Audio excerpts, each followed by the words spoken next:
Ya, kali ini di podcast Ria yang dipandu oleh Aditya akan membawakan atau melakukan wawancara terhadap salah satu mubalik yang berasal dari kota Bandung.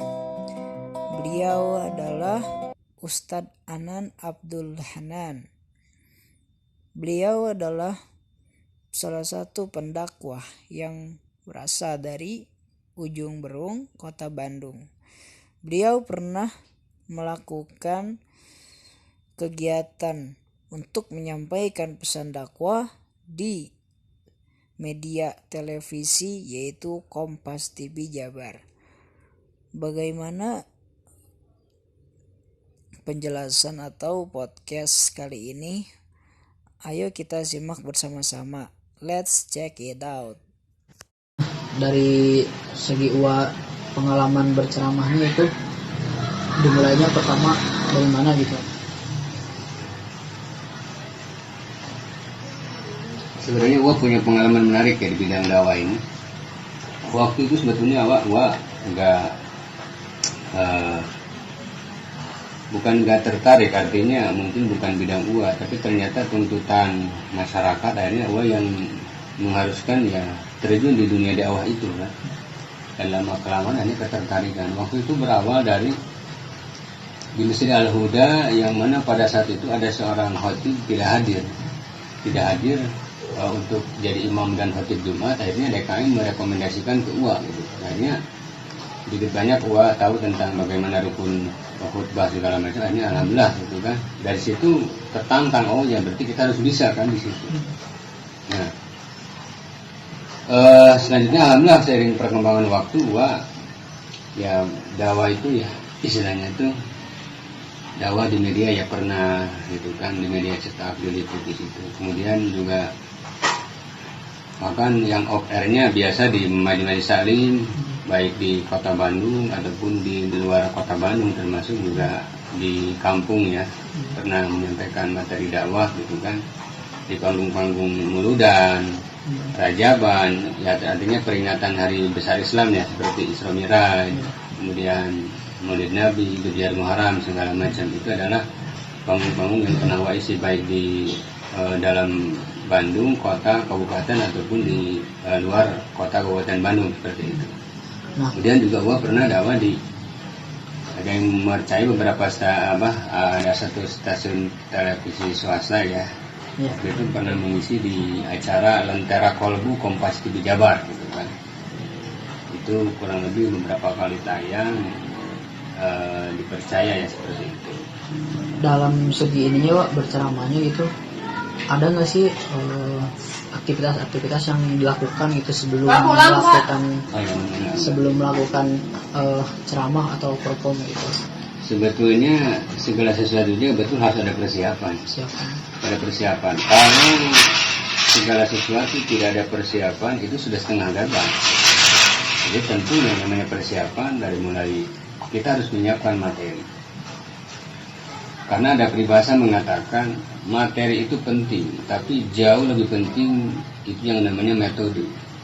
Artinya metode ceramah, metode dakwah, metode yang lainnya kan gitu. Nah, tapi tidak cukup dengan metode. Metode itu penting, tapi jauh lebih penting itu pribadi dan keteladanan kita seorang pendakwah. Akhlak.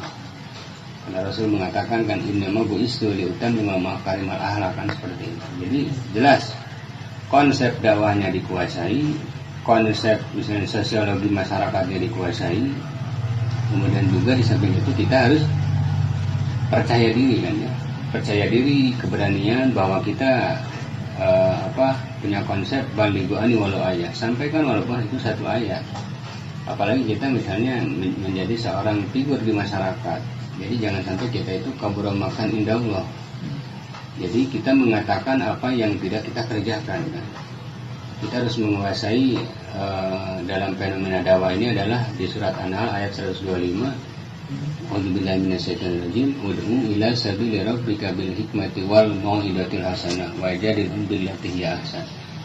Bahwa ajaklah mereka itu adalah bil hikmah, yaitu dengan penuh hikmah, penuh kebijaksanaan.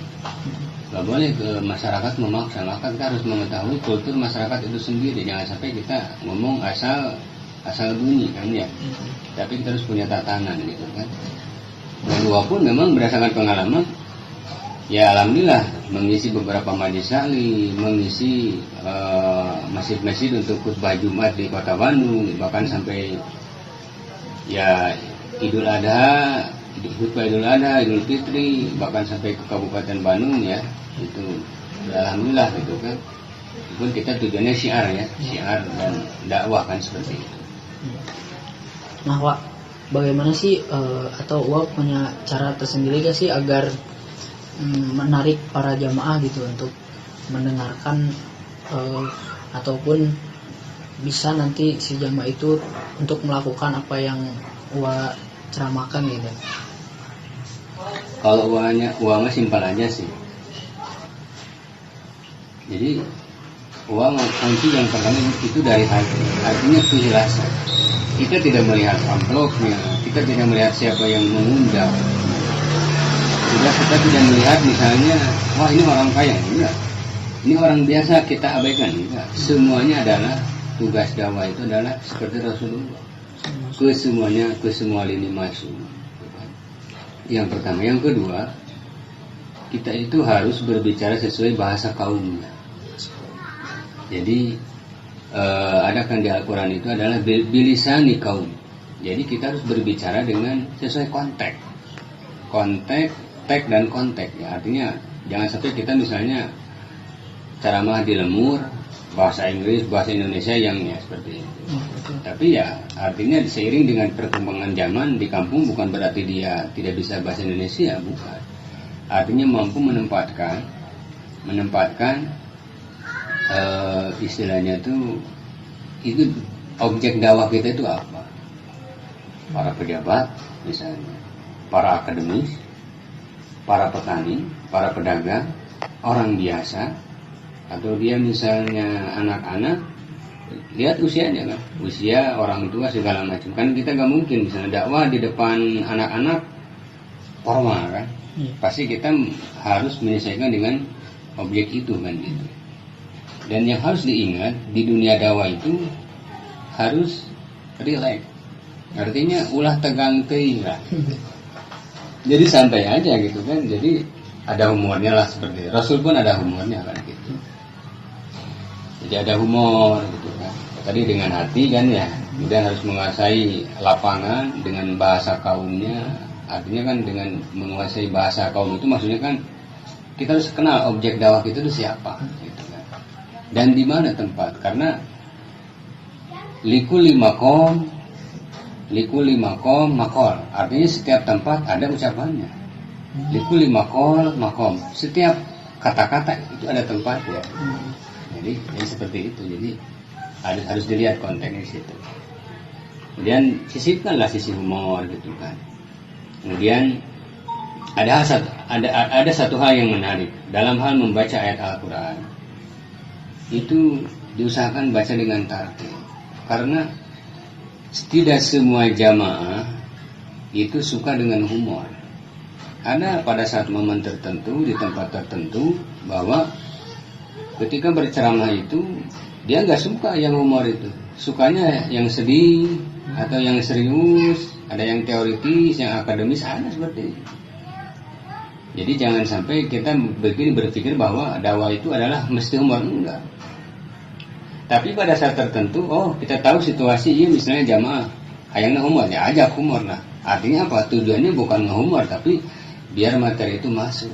Karena kapasitas jamaah itu adalah apalagi udah berjam-jam, formal pasti jenuh, ngantuk, ujung-ujungnya materi nggak tersampaikan kan gitu. Ya. Ada kalanya juga jamaah itu tersentuh dengan bacaan-bacaan Al-Quran kita, bacaan hadis, bacaan Al-Quran. Ya, jadi baca Al-Quran dengan tartil, dengan benar, menghoridul hurufnya segala macam, sehingga orang percaya, oh ya benar, dia menguasai materi dakwah, menguasai ayat-ayat dakwah, bahkan dia juga adalah termasuk benar bacaan. Ya sampai misalnya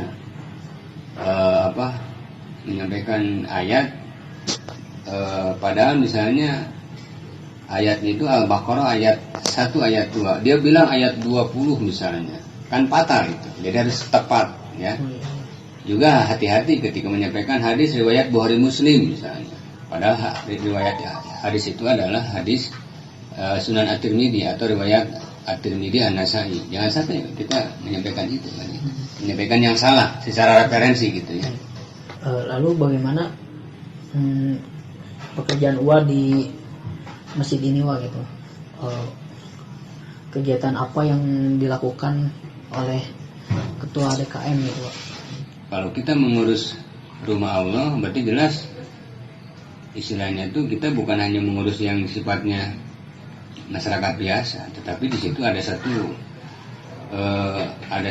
hubungan vertikal langsung kan gitu ya, bahwa kita itu adalah mengurus masjid, mengurus rumah yang mana labelnya adalah Baitullah, mengurus masjid itu. Jadi pertama itu fondasi pemikiran secara spiritual kita harus hubungkan dulu ya, bahwa mengurus masjid ini adalah semata-mata ya amanah dari Allah kan, itu pertama kali gitu.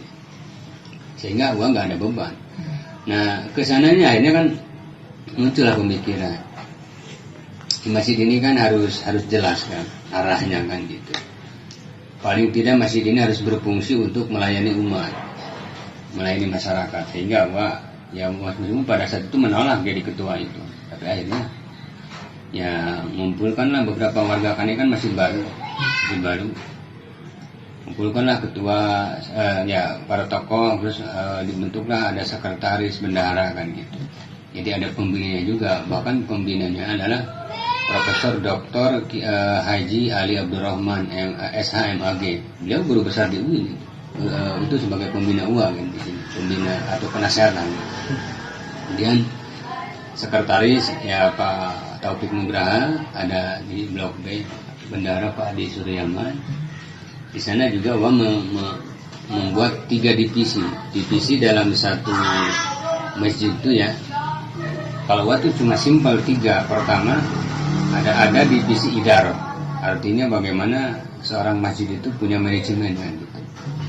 Nah di idar itu ternyata ada beberapa mengenai planning pembangunan, planning riset terhadap perkembangan masjid, bagaimana masjid ini bisa bagus kan gitu. Di situ juga ada pusat informasi, itu dikelola oleh idarah kan gitu. Jadi manajemen informasi, manajemen segala macam gitu. Kemudian yang kedua ada imarah. Imarah itu menjadi kalau istilah organisasi motornya kegiatan ada di sini. Karena di situ adalah mengelola, ada bidang pendidikan di sana di imarah itu. Jadi sekarang ada terbentuk anak-anak kan gitu. Kemudian mengelola yang ibadah harian seperti mengatur imam keseharian, khatib Jumat yang mingguan, mengelola bagaimana kalau ada PHBI kan, peringatan Hari Besar Islam. Kemudian juga mengelola di sana ada kegiatan zakat, ada kegiatan kurban. Jadi situ itu puncaknya itu ada di imarah karena kemakmuran kan, kemakmuran kesejahteraan masjid di sana gitu kan. Itu mungkin globalnya di imarah. Kemudian yang ketiga ada divisi riayah. Riayah itu cenderung dengan pemeliharaan. Bangunan rusak, masjid ada yang rusak, itu imarah bagiannya, perawatan dia kan. Gitu. Kemudian kebersihan itu tanggung jawabnya dia. Ada sarana-sarana yang ini instalasi listrik mati misalnya, itu imarah di situ. Kemudian di situ juga imarah berfungsi sebagai pemelihara alat-alat masjid. Dari mikrofon atau ampli segala macam yang rusak, imarah bagian. Artinya bukan imarah yang mengajak, dia yang mengelola, mengkoordinasikan. Misalnya dia nggak bisa, ya menghubungi orang lah teknisi kan. Itu globalnya seperti itu. Jadi ada idarah cenderung ke manajerial masjid.